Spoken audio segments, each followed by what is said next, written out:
어림셈법이에요. 내용인즉슨 이런 거예요. 어림잡아 대충 계산하는 방법, 그런 뜻이에요.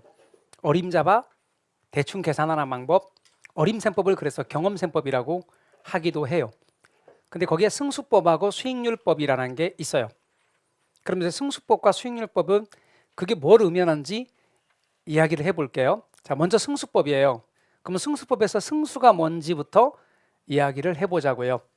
자, 이런 예를 들게요. 10이 있어요. 그리고 거기다가 이렇게 2를 곱해요.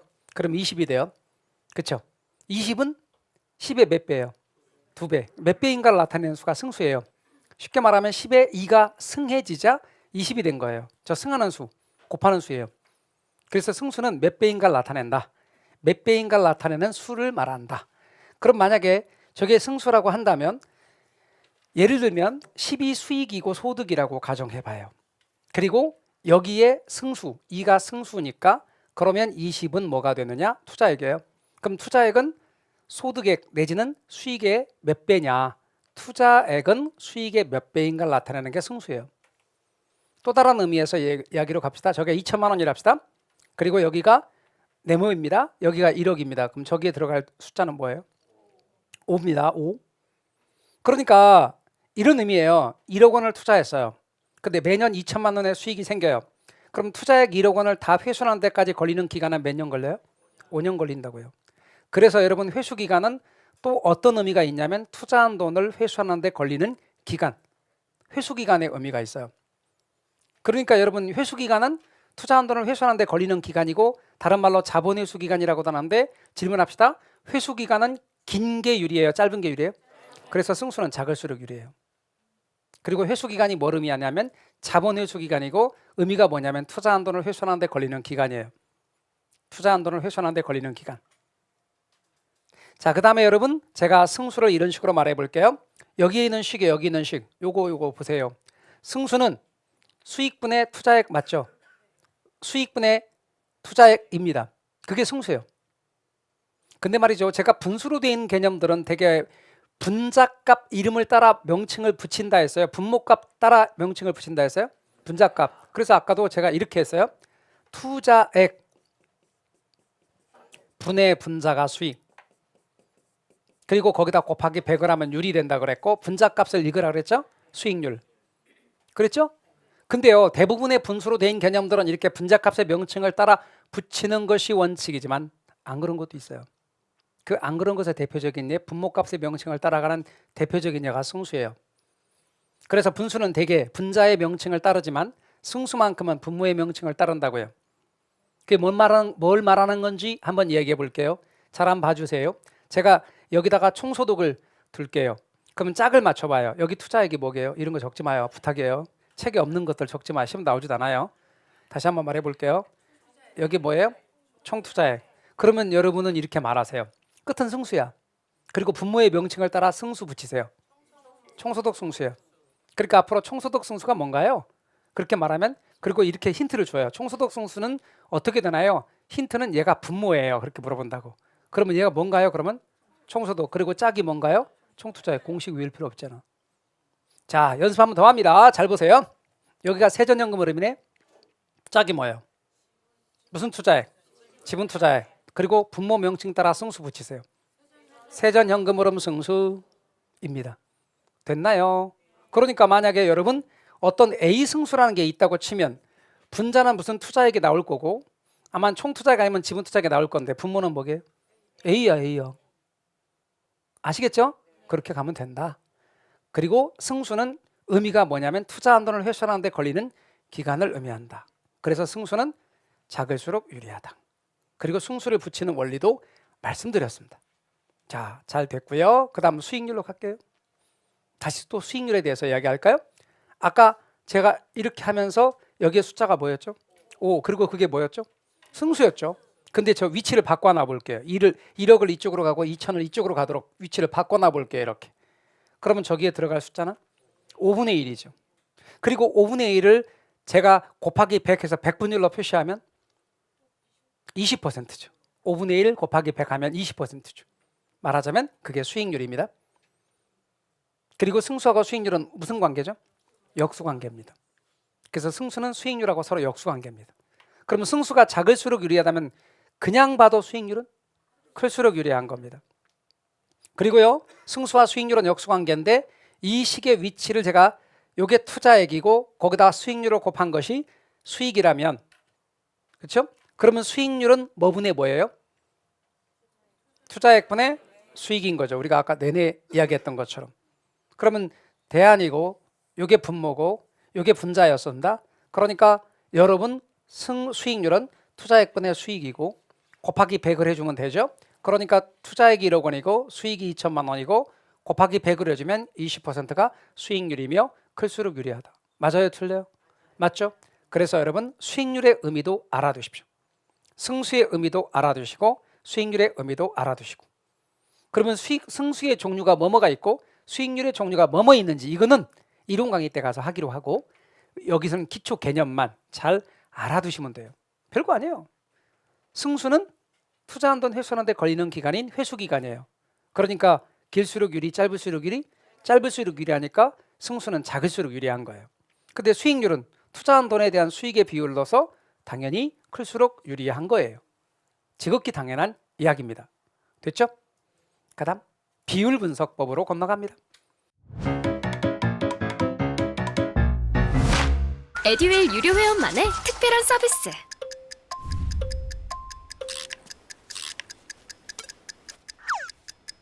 하치하차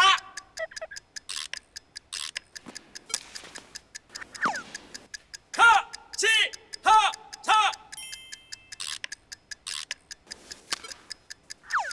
정답! 같이 하자 친구야 에듀윌 유료 회원!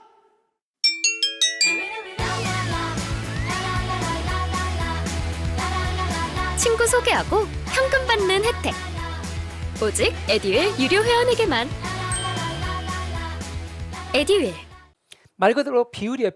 비율도 분수예요. 그래서 비율 분석법의 첫 번째 비율입니다. 여러분 LTV, DTI 이런 거 들어봤어요? 안 들어봤어요? 그 LTV가 바로 대부 비율이에요. 대부 비율, 융자 비율이라고도 불러. 대부 비율, 융자 비율, 담보 인정 비율, 저당 비율 등으로 다양하게 부르는데요. 자, 대부 비율은 이렇습니다. 뭐를 담보로 하죠? 부동산. 그러니까 부동산 가치가 분모예요. 그걸 담보로 해서 융자를 해주는 거야 이렇게. 근데 부동산 가치 우리 첫 번째 예를 들기를 얼마라고 하고 예를 들었죠? 1억. 그런데 융자를 저거 1억짜리 부동산을 담보로 1억짜리 부동산을 담보로 5천만 원을 대출했다고 가정합시다. 그러면 융자액이 5천만 원이에요. 대출액이 5천만 원. 그럼 곱하기 100 하면 몇 퍼센트? 50%가 대부비율입니다. 그럼 대부비율이 50%다 그 말은 부동산 가치 곱하기 이렇게 50% 하면 융자액이 나오는 거예요. 그러면 1억짜리 부동산 1억 곱하기 50%니까 0.5 그러면 5천만 원이 융자액이 나와요. 이번에는 부채비율이라는 것도 있어요. 부채비율은 자기자본분의 타인자본이에요. 자기자본분의 타인자본인데 자기자본을 두 글자로 뭐라고 불렀죠? 자본이라고 불렀습니다. 타인자본을 두 글자로 뭐라고 불렀죠? 부채라고 불렀습니다. 자, 그러면 이제 우리 위로 올라가겠습니다. 여기 내 돈이 얼마죠? 여기 내 돈 얼마죠? 5천. 빌린 돈 얼마죠? 5천. 그걸 빨리빨리 파악할 수 있으셔야 됩니다. 그러면 내 돈과 빌린 돈, 근데 제가 앞에 가서 이런 말을 했어요. 내 돈만 갖고 투자하기보다는 부채를 사용하여 투자하면 자기 자본에 대한 수익률이 올라간다 그랬죠? 무슨 효과? 그러니까요. 여러분 대부 비율을 보면 투자자가 자기 돈을 얼마나 사용하고 있고 빌린 돈을 얼마나 사용하고 있는지 알 수 있다. OX. 자, 얼마짜리 부동산이죠? 내 돈 얼마 쓰고 있죠? 빌린 돈 얼마죠? 대부 비율을 보면 부동산에 투자하면서 내 돈이 얼마고 빌린 돈이 얼마인지 알 수 있다. OX. O 그거를 시험에 나오는 말로 바꾸는 거야. 그렇게 나오는 거라고. 투자자가 대부 비율을 통해 투자자가 재무 레버리지를 어느 정도 활용하고 있는지를 알 수 있다. 이렇게 시험에 나와. 그게 O라고. 쉽게 말하면 내 돈 얼마, 빌린 돈 얼마 투자했는지 알 수 있다. 그런 뜻이에요. 제 말 이해가 되셨죠? 그래요. 여러분은 잘 준비가 되고 있는 거야 지금. 잘 가고 있어요. 합격자 모임에 올 준비만 하면 돼 그냥. 진짜라니까. 진짜요. 잘 될 거예요 진짜로. 합격자 모임에 올 준비만 하시라고. 아셨죠? 자, 그러면 여기서 내 돈 얼마? 5천. 빌린 돈 얼마? 5천. 그러니까 곱하기 100 하면 100%. 이번엔 바꿀게요. 1억짜리 부동산인데 6천만 원을 융자해 줬네.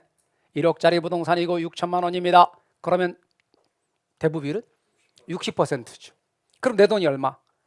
4천. 빌린 돈 얼마? 6천. 그러니까 여기는 4천분의 6천이 되겠죠. 그럼 4분의 6은 2분의 3이네? 그쵸?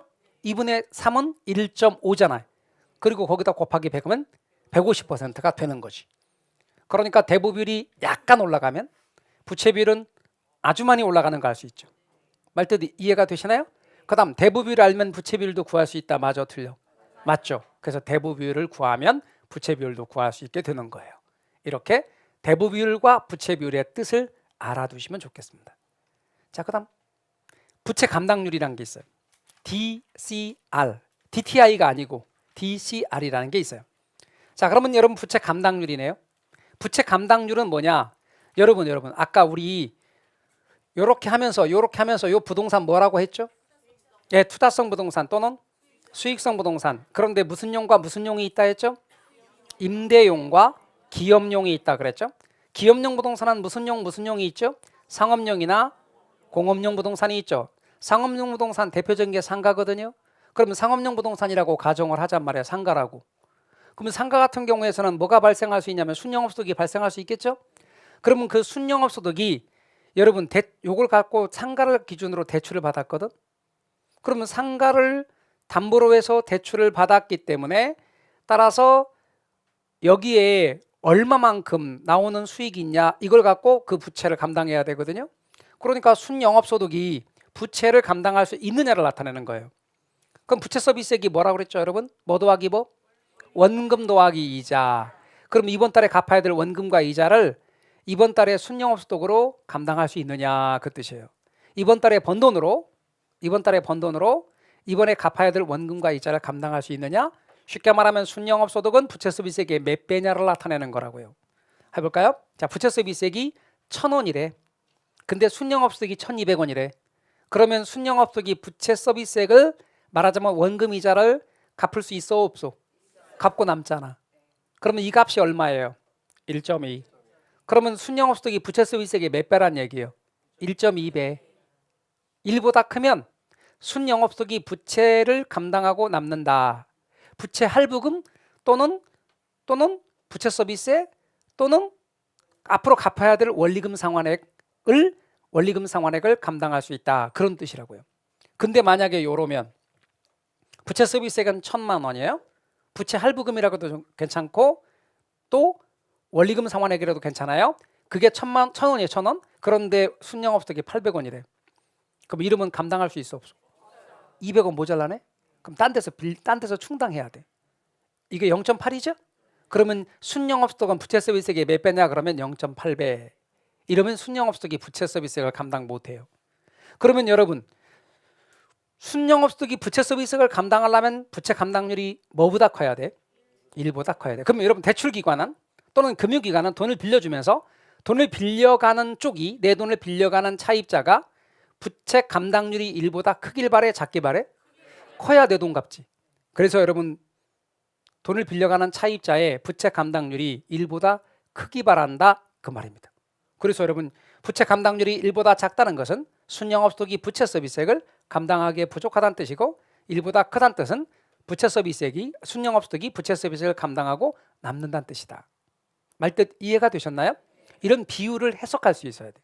그럼 대부 비율이란 LTV를 가리키는데 부동산을 담보로 융자를 해줬다는 뜻이고 대부 비율이 올라가면 올라갈수록 부동산을 담보로 융자를 많이 해줬기 때문에 어쩌면 빌려준 돈을 잘 회수하지 못할 수도 있다. 즉 돈을 빌려준 대출기관의 입장에선 위험하다. 그런 뜻이고 대부 비율이 올라가면 부채 비율도 올라간다. 그런 뜻입니다. 그리고 부채 감당률은 순영업소득이 부채를 감당할 수 있는 능력이 있느냐. 보통 상업용 부동산에서 많이 사용합니다. 상가 같은 데서. 이건 주거용 부동산에서 많이 쓰는 개념입니다. 그런데 이것만이 아닙니다. DTI가 있습니다. 얘하고 DTI는 주거용 부동산에서 쓰고 얘하고 DCR은 상업용 부동산에서 많이 씁니다. 그건 나중에 제가 다 알려드릴게요. 여하튼 비율부터 여러분이 알아두십시오. LTV가 대부 비율, 그 다음 부채 비율, 그 다음에 부채 감당률 이런 비율이 있습니다. 비율은 앞으로 분수고 단순한 분수의 해석입니다. 그러니까 어려운 게 아닙니다. 그냥 단순 분수입니다. 복잡한 식이 나오는 게 아닙니다. 그래서 이제 물어봅니다. 여러분한테. 아까 여기가 박스 안에 1억을 찾아내게 됩니다. 이제 1억이라고 써 있습니다. 그리고 융자 금액이 얼마인지도 이제 주어진 조건에 주어집니다. 그럼 대부분은 몇 %다? 그게 선택지에 있는 겁니다. 1번 45%다. 이렇게. 그럼 땡 틀렸다. 찾아내는 겁니다. 50%다. 맞다. 제 말 이해가 되십니까? 그러면 2번에 부채 비율이 있는 겁니다. 그러면 주어진 조건 가지고 여기 얼마 찾아서 찾습니다. 그런 것밖에 안 나와. 무슨 겁나게 어려운 식이 나오는 게 아닙니다. 따라서 의미를 여러분이 잘 파악하시면 되겠네요. 다시 한번 말합니다. 부채 감당률이 1보다 크다. 그 말은 부채 감당 능력이 있다요, 없다요? 있다. 1보다 작다는 부채 감당 능력이 없다. 기초 과정에서는 이만큼만 하면 됩니다. 됐습니다. 자, 정리입니다. 핵심 정리. 천천히 다시 리마인드입니다. 자, 핵심 정리입니다. 여러분, 부동산 투자는 불확실한 미래의 수익을 기대하여 확실한 현재의 소비를 희생하는 행위입니다. 다시 말하면 미래는 불확실하니까 위험이 따라가고 위험이 따르지만 미래의 수익을 기대하면서 확실한 현재의 소비를 포기하는 이런 것이 바로 투자입니다. 두 번째, 투자는 3단계 취득, 운용 혹은 운영, 처분이라는 3단계를 거치지만 투기는 이 중에서 운용 혹은 운영이 없거나 지극히 형식적인 것을 말합니다. 세 번째 지렛대 효과란 타인 자본을 이용할 경우 부채 비율의 증감이, 부채 비율이 올라가거나 떨어지거나 증감이 자기 자본 수익률, 다른 말로 지분 수익률에 미치는 효과를 말합니다. 우리는 부채를 사용하면서 지분 수익률이 올라가기를 바라는 겁니다. 부채를 일반적으로 경제가 좋은 상황이면 부채를 많이 사용할수록 지분 수익률이 많이 올라갑니다. 이럴 때 우린 지렛대 효과를, 정의 지렛대 효과입니다만 지렛대 효과를 향유한다고 말합니다. 그러나 경제가 안 좋아지면 부채를 많이 사용했을 때 거기에서의 이자율이 높아서 이자 부담이 어렵습니다. 그래서 나온 수익 가지고 이자를 감당하지 못해서 도산할 수 있습니다. 그걸 금융 또는 금융적 위험이라고 말합니다.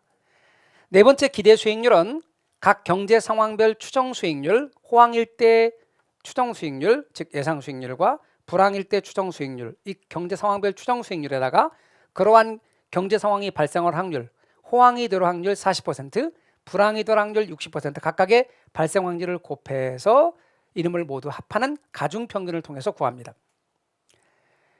5번의 위험이란 부동산 투자에서 예상한 결과와 실현된 결과, 즉 예상한 값과 실현된 값이 달라질 가능성을 말하게 되는데요.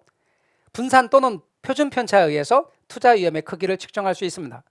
많이 벗어날수록 분산이나 표준 편차는 크고 적게 벗어날수록 분산이나 표준 편차는 작습니다. 쉽게 말하면 위험이 클수록 분산이나 표준 편차는 크다.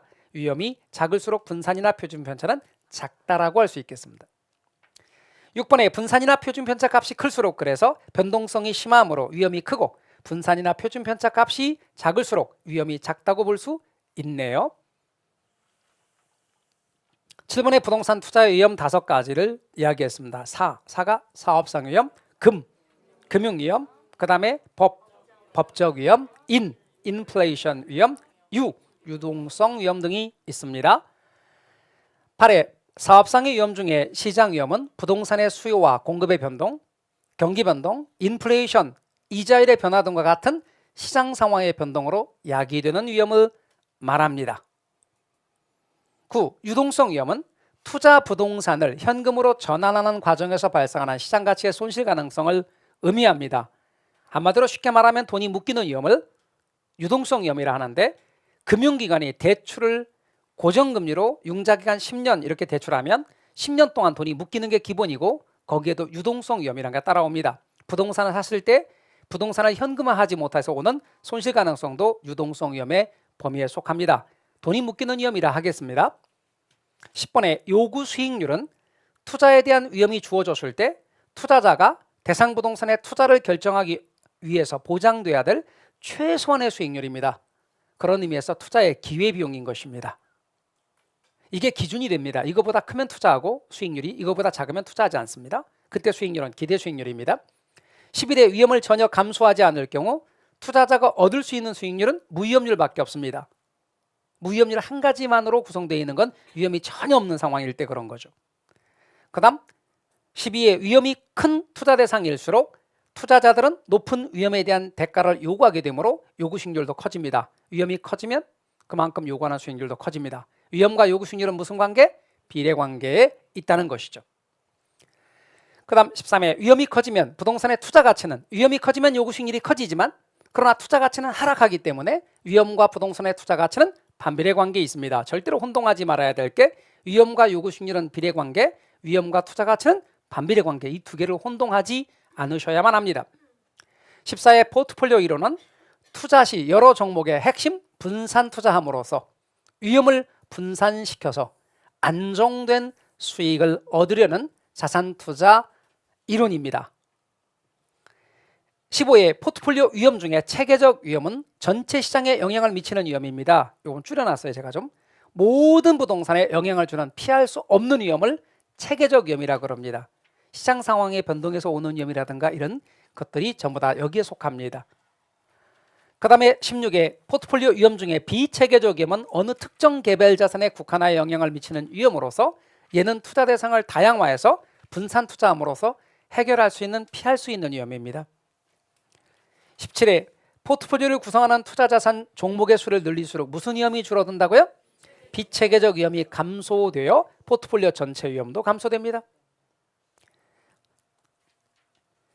이제 부동산 투자 분석 및 기법에서 화폐의 평가는 현 시점에서 이루어지는 데 반해 이로 인한 현금 흐름은 미래에 발생하므로 서로 다른 시점의 현금 흐름을 동일 시점의 가치로 환산함을 화폐의 시간가치 계산이라고 합니다. 화폐는 시간이 흘러감에 따라 그 가치가 달라지기 때문에 동일 시점의 가치로 판단해야 됩니다. 현재 가치로 하거나 아니면 미래 가치로 판단하거나 하는데 우리는 보통 현재를 정확하게 알고 투자도 현재 하기 때문에 현재 가치를 주로 해서 판단합니다.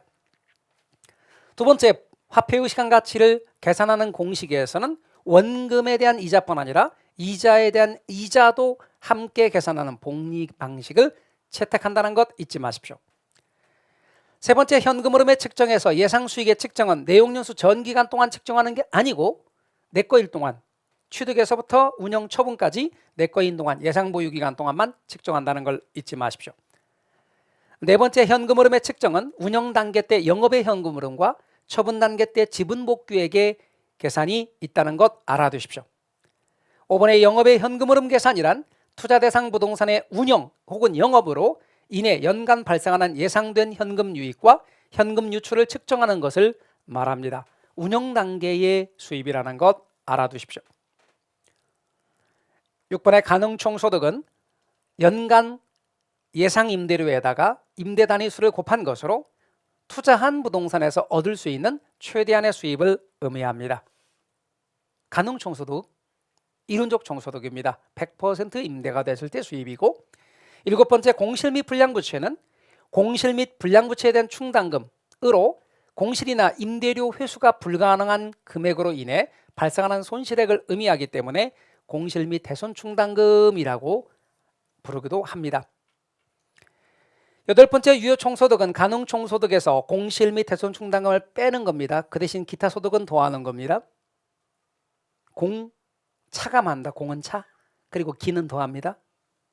그 다음에 5번의 영업 경비 등 투자 대상 부동산을 운영하는 데 들어가는 수리비, 관리비, 수수료, 중개수수료 같은 거, 재산세, 보험료, 광고비, 그 밖에 수도 광열비, 인건비 등이 포함되고 운영경비라고 부르기도 합니다. 10번의 순영업소득은 유효총소득에서 영업경비를 이렇게 뺀 겁니다. 절대 더한 거 조심하셔야 됩니다. 뺀 것을 말하고 순운영소득이라고 부르기도 합니다. 11의 부채 서비스액은 매기간 갚아야 될 원금 상환액과 이자 지급액을 합한 거, 그래서 원리금 상환액을 의미합니다. 그래서 대출금의 원리금 상환액이라고도 하는 것이죠. 12의 지분 복귀액이란 투자자들이 일정 기간 동안 투자 부동산을 운영한 후 처분 시에 지분 투자자에게 돌아오는 수입을 말합니다. 처분을 통해 돌아오는 수입인 거죠. 13회 미상환 저당 잔금이란 말이 있습니다. 이거는 처분 시 상환하지 못한 저당장금을 가리킵니다. 그래서 앞으로 여러분은 미상환 저당장금이라고 부르기도 하고 저당장금이라고도 부르기도 하고 하나 더 있죠. 대출잔액이라고 부르기도 합니다. 대출잔액이라고 부르기도 합니다. 용어 알아두십시오. 미상환 저당장금, 저당장금, 대출잔액 이렇습니다. 오늘은 투자론에 관한 이야기를 했는데 투자론의 내용이 쉽지는 않죠. 용어들이 생소하고요. 그래서 이 부분에 대해서 여러분이 반복해서 보셔야 됩니다. 제 생각은 일단 복습 문제도 좀 하고 그렇게 하지만 주말 같은 때는 토요일이나 일요일 같은 때 몰아서 이 투자론 같은 경우는 영상이 올라오면 다시 한번 들으셔야 됩니다. 그런데 이제 뭐라고 말씀하시면 연말이잖아요. 엄청 바빠요. 막 이러시는 분들이 계시는데 제가 꼭 여러분은 말씀드리고 싶은 것이 있습니다. 하고 싶은 일에는 방법이 보이고 하기 싫은 일에는 핑계가 보인다. 필리핀의 격언인데요. 진짜 우리 삶 속에서 그런 것 같습니다. 여러분 아까도 말씀드렸죠. 여러분은 학교 가실 거고 그러니까 당연히 미래에 선언적으로 합격한 것을 땡겨서 나는 오늘 충실하게 그 합격의 경우를 이어가기 위해서 오늘도 열심히 하는 겁니다. 그래서 한 번쯤 제가 말씀드린 대로 투자론 부분은 좀 잊어버릴 때쯤 돼서 한 번 정도 더 들어주시면 좋겠다 이런 말씀을 꼭 드립니다. 용어도 어렵고 생소합니다. 그런데 여러분 하시다 보면 틀림없이 이게 진짜 밑바탕이 되는 거니까 한번 반복 학습 꼭 부탁드리도록 하겠습니다. 다음 시간도 역시 부동산 투자론 뒤쪽 조금 남은 부분하고 금융론인데 오늘보다는 난도가 좀 편합니다. 그렇게 어렵진 않습니다. 그러나 다만 금융이라는 용어가 생소하니 역시 기초 용어부터 시작해서 차근차근 제가 용어 설명을 해가면서 말씀을 해나가도록 할 테니까요. 절대로 빠지지 마시기를 바라겠습니다. 자, 오늘 여기까지입니다. 수고하셨습니다. 고생하셨어요.